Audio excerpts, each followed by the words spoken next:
Hello students, कैसे हैं आप सब। आप सभी का अपने YouTube channel as national institute में स्वागत है। आज मैं आप लोगों के साथ बात करूंगा क्लास 10th के chapter 3 metals and non metals के बारे में। और आज जो डिस्कस करने वाले हैं हम क्लास में आपके साथ, उसका टॉपिक है रिएक्टिविटी सीरीज ऑफ मेटल्स। इस वाले चैप्टर में एक बहुत इम्पोर्टेंट टॉपिक है एग्जामिनेशन के लिए, रिएक्टिविटी सीरीज ऑफ मेटल्स के रिएक्टिविटी सीरीज के बारे में हम पढ़ेंगे। अंडरस्टैंडिंग मेटल रिएक्टिविटी इन डेली लाइफ, हमारी डेली लाइफ में, वास्तविक जीवन में हम मेटल्स को किस तरीके से यूज करते हैं, वो कैसे रिएक्शंस करते हैं, किस तरीके, कौन सा मेटल फास्ट रिएक्शन करता है, कौन सा मेटल कम रिएक्शन करता है, इसके बारे में हम पूरी जानकारी पढ़ने वाले हैं। तो चलिए शुरू करते हैं आज की क्लास अपनी।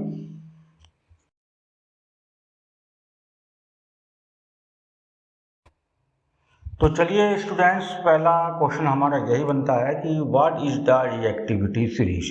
रिएक्टिविटी सीरीज क्या है? A list of metals arranged by their reactivity with water, acids and oxygen. Metals की, उन सभी मेटल्स की लिस्ट जिनको रिएक्टिविटीज़ के अकॉर्डिंगली अरेंज किया गया है। रिएक्टिविटी किसके अकॉर्डिंग अरेंज किया गया? विद वाटर, यानी कौन सा मेटल वाटर के साथ सबसे जल्दी से रिएक्ट करता है, उसके बाद एसिड से, एंड देन ऑक्सीजन से। यानी कि उन सभी मेटल्स की लिस्ट्स जिसमें सभी मेटल्स को अरेंज किया गया उनकी रिएक्टिविटी के अनुसार। पहले वाटर के साथ रिएक्टिविटी है, फिर एसिड्स के साथ है, एंड देन ऑक्सीजन के साथ है। More reactive metals are at the top. जो मेटल्स ज़्यादा रिएक्टिव होते हैं, यानी कि जल्दी से या बहुत तेज़ी के साथ रिएक्शन प्रोसेस को कंप्लीट करते हैं, उनको टॉप पर रखा गया। उसके बाद लेस रिएक्टिव, जो थोड़ा स्लो रिएक्शन करते हैं, एंड एट द बॉटम, उनको नीचे की तरफ रखा गया। यानी कि टॉप लेवल में हमारे हाई रिएक्टिव मेटल्स होंगे, और जैसे जैसे हम बॉटम की तरफ मूव करेंगे वैसे वैसे हमारी मेटल्स की जो रिएक्टिविटी है वो कम होती जाएगी। तो उनकी मेटल्स के नाम मैंने यहाँ पे लिखे हैं, जैसे potassium, sodium, calcium, magnesium, aluminium, zinc, iron, lead, hydrogen, copper, silver, gold and platinum. तो इन एलिमेंट्स की जो लिस्ट है या जो मेटल्स की लिस्ट है, ये टॉप टू बॉटम है। इनको याद करने के लिए मैंने एक निमोनिक एक ट्रिक बनाई है, वो ट्रिक मैं पढ़ रहा हूँ। Please stop calling me as a zebra, I like her call smart girls please. P का मतलब पोटेशियम, एस का मतलब सोडियम, सी का कैल्शियम, एम का magnesium, A aluminium, Z zinc, I iron, L lead, H hydrogen, C copper, S silver, G gold and P is the platinum. These are the list of metals which are arranged from top to bottom in the order of their reactivity by water, acids and oxygen. अब बात आती है कि reactivity series में इसको किस तरीके से अरेंज किया गया है, तो मैंने आपको वो भी यहाँ पे शो करा है। पहला आता है आपका पोटेशियम, जिसकी रिएक्टिविटी सीरीज काफ़ी हाई है, वेरी हाई। उसके बाद सोडियम, उसके बाद calcium, magnesium, aluminium, zinc, iron, lead, hydrogen, copper, silver, gold and platinum. यहाँ पे ये आपको दिखाया गया, मैंने आपको बुक में जो रिएक्टिविटी सीरीज का चार्ट बना कर के दिया गया है वो इसी प्रकार है। इसी के अकॉर्डिंग मैंने यहाँ पे लिख दिया कि किस मेटल की या किस एलिमेंट की रिएक्टिविटी सीरीज में क्या प्रायोरिटी है रिएक्शन करने की। पोटेशियम, सोडियम की वेरी हाई, यानी कि बिल्कुल टॉप पर है। कैल्शियम हाई आ जाता है, यानी कि पोटेशियम और सोडियम के कंपैरिजन में ये लो लेवल पे है, पर मैग्नीशियम के कंपैरिजन में हाई लेवल पे है। फिर मैग्नीशियम, एल्यूमिनियम, जिंक, आयरन, इनकी मॉडरेट या मीडियम रिएक्टिविटी होती है। लेड, हाइड्रोजन, कॉपर ये लो हो गए। सिल्वर, गोल्ड और प्लेटिनम ये वेरी लो है या ना के बराबर ये रिएक्टिविटी को परफॉर्म करते हैं।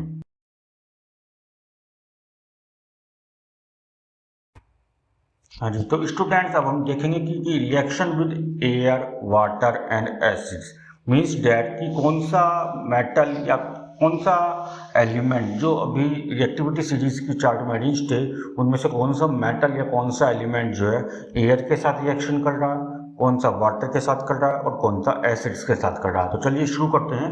तो सबसे पहले हमारा आता है पोटेशियम एंड सोडियम, जिनकी रिएक्टिविटी सीरीज में इनको टॉप प्रायोरिटी पर रखा जाता है, यानी कि बहुत तेजी के साथ ये रिएक्ट कर रहे थे। तो potassium and sodium react violently with water. तो वायलेंटली का मतलब यहाँ पर तेजी से ही है। तो violently with water means that it reacts with very fast speed and perform the reaction with water, यानी कि पोटेशियम और सोडियम मेटल्स या पोटेशियम और सोडियम एलिमेंट जो हैं वाटर के साथ बहुत तेजी के से रिएक्शन करते हैं। तो इसी वजह से इनको रिएक्टिविटी सीरीज में टॉप प्रायोरिटी दी गई है। उसके बाद आता है magnesium and zinc react slowly with water faster with steam. Magnesium और जिंक मेटल या मैग्नीशियम और जिंक एलिमेंट्स जो हैं ये वाटर के साथ तो थोड़ा धीरे रिएक्शन करते हैं, स्लोली रिएक्शन करते हैं, परंतु स्टीम के साथ, भाप के साथ, तेजी से रिएक्शन परफॉर्म करते हैं। आयरन एंड लेड मेटल्स और एलिमेंट जो हैं एसिड्स के साथ काफ़ी तेजी से रिएक्शन करते हैं। Copper, silver and gold little और नो रिएक्शन, बहुत ही स्लो रिएक्शन करते हैं, चाहे वो एयर के साथ हो, चाहे वाटर के साथ हो, चाहे एसिड के साथ हो। और कुछ केसेस में ये रिएक्शन नहीं भी करते हैं, मतलब इतना स्लो होता है कि आपको लगेगा ही नहीं प्रैक्टिकली कि ये रिएक्शन कर रहे हैं। उसके बाद आता है कि डेली लाइफ यूज।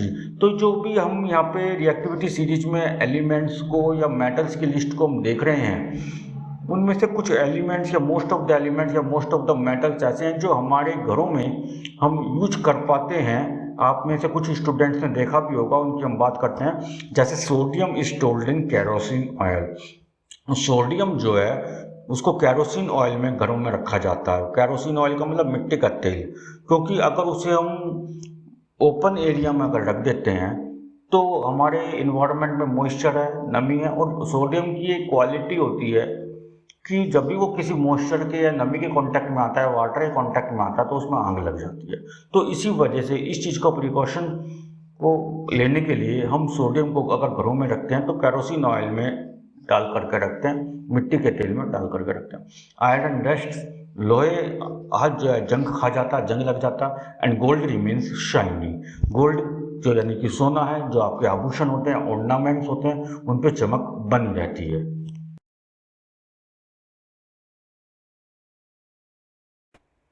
अब बात आती है कि रिएक्टिविटी सीरीज का जो कंसेप्ट अभी हमने सीखा या जो आपको बताया गया कि कौन से मेटल्स या कौन से एलिमेंट्स जो हैं तेजी के साथ रिएक्शन करते हैं वाटर से, कौन से एसिड्स के साथ, कौन से रिएक्शन स्लो करते हैं, कौन से रिएक्शन नहीं करते हैं, तो इनका हमारी डेली लाइफ से क्या मतलब है, तो इसके बारे में कुछ पॉइंट्स यहाँ पे डिस्कस करते हैं आपसे।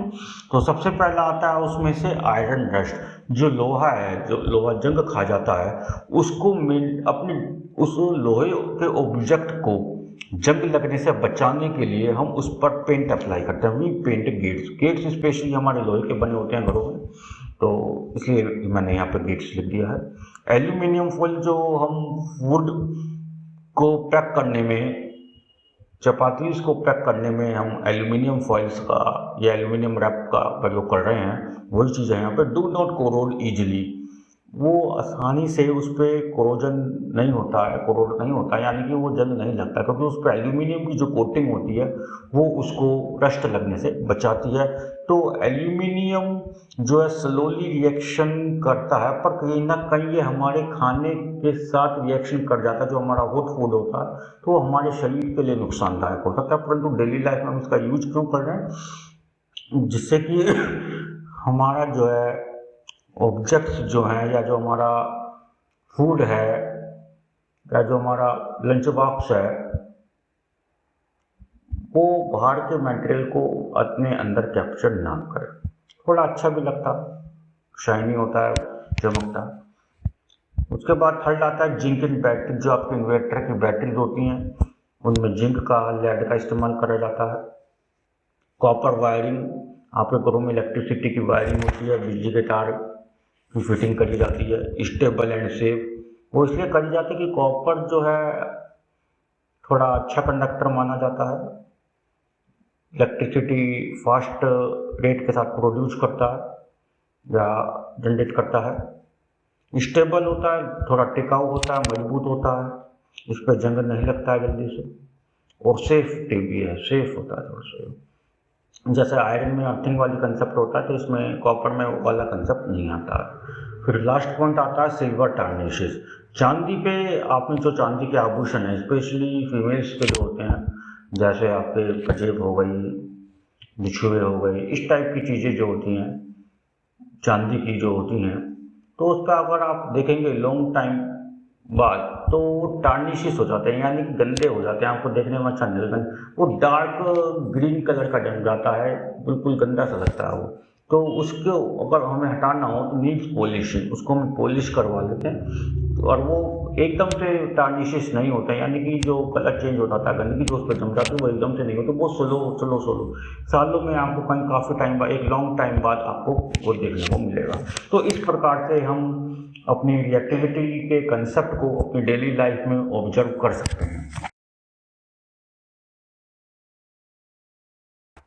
अब बात आती है कि रिएक्टिविटी सीरीज को अगर केमिस्ट्री के कंसेप्ट पर देखा जाए तो इनका कहाँ कहाँ यूज होता है लेबोरेटरीज में या इंडस्ट्रीज में। तो फर्स्ट आता है एक्सट्रैक्टिंग मेटल्स, यानी कि electrolysis for reactive ones, metals को एक्सट्रैक्ट करने में, यानी कोई एक मेटल है वो इम्प्योर मेटल्स के साथ लगा हुआ है, तो इम्प्योर मेटल्स या किसी इम्प्योरिटीज़ के साथ लगा हुआ है तो वहाँ से इम्प्योरिटीज़ को हटा देंगे, या एग्जाम्पल ले लेते हैं, माइंस है, खान है, उसमें से हमें कोई मेटल हमें मिली है तो वहाँ से मेटल को अलग करना, साफ अलग तरीके से निकालना, तो वहाँ पे हम एक्सट्रैक्शन प्रोसेस का हमें करना होगा, मेटल को एक्सट्रैक्ट करके हमें लाना होगा, तो वहाँ पे हम ये सब चीज़ें करते हैं।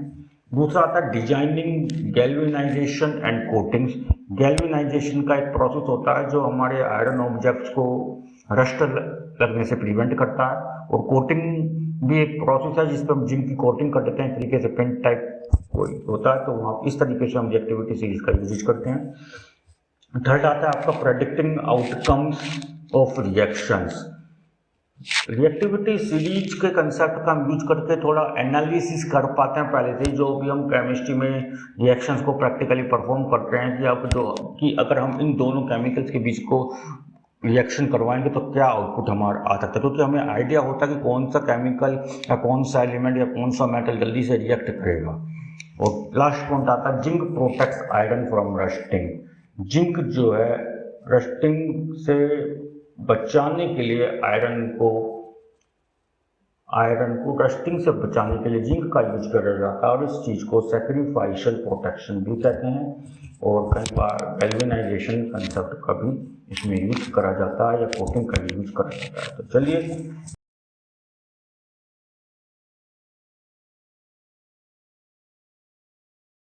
इतना ही, और प्लीज़ यदि आपने हमारे चैनल को अभी तक सब्सक्राइब नहीं करा तो प्लीज़ चैनल को लाइक शेयर सब्सक्राइब जरूर करें, और बेल आइकन नोटिफिकेशन को जरूर प्रेस करें, इससे आपको हमारी आने वाली हर एक वीडियो समय पर और सबसे पहले मिल सके। थैंक यू, बने रहिए हमारे यूट्यूब चैनल के साथ। मिलते हैं जल्दी दूसरे टॉपिक में, दूसरे वीडियो में, दूसरे चैप्टर के साथ और दूसरे टॉपिक के साथ, और सभी चैप्टर्स के कंप्लीट होने के बाद हम सभी चैप्टर्स के क्वेश्चन आंसर भी करेंगे, तो इसलिए हमारे चैनल को सब्सक्राइब करना ना भूलिए। Thank you.